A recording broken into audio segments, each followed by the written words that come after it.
अखिलेश बना रहे बसपा को निपटाने का प्लान।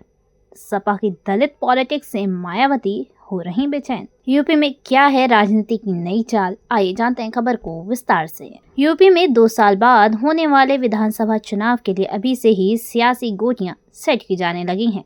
बसपा प्रमुख मायावती अपने सियासी वजूद और अपने वोटों को बचाए रखने की चुनौती से जूझ रही हैं। बसपा के बिखरते दलित वोट बैंक को सपा अध्यक्ष अखिलेश यादव साथ कर अपनी सियासी नैया पार लगाना चाहते हैं।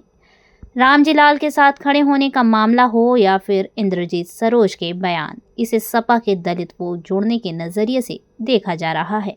सपा की दलित पॉलिटिक्स से मायावती बेचैन नजर आ रही हैं। ऐसे में मायावती दलित समाज के साथ मुस्लिमों को भी सपा से दूर रहने की नसीहत दे रही हैं।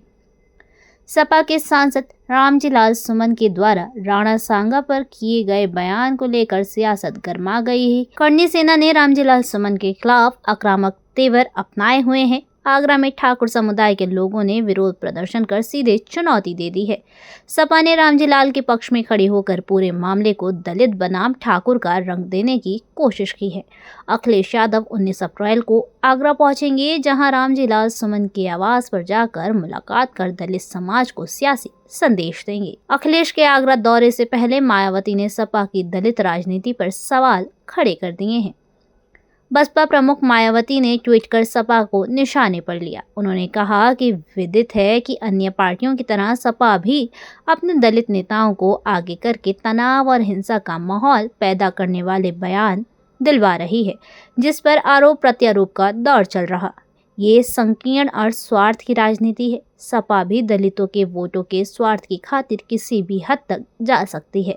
दलितों के साथ साथ ओबीसी और मुस्लिम समाज आदि को इनके किसी भी उग्र बहकावे में नहीं आकर इन्हें इस पार्टी की राजनीतिक हथकंडों से बचना चाहिए।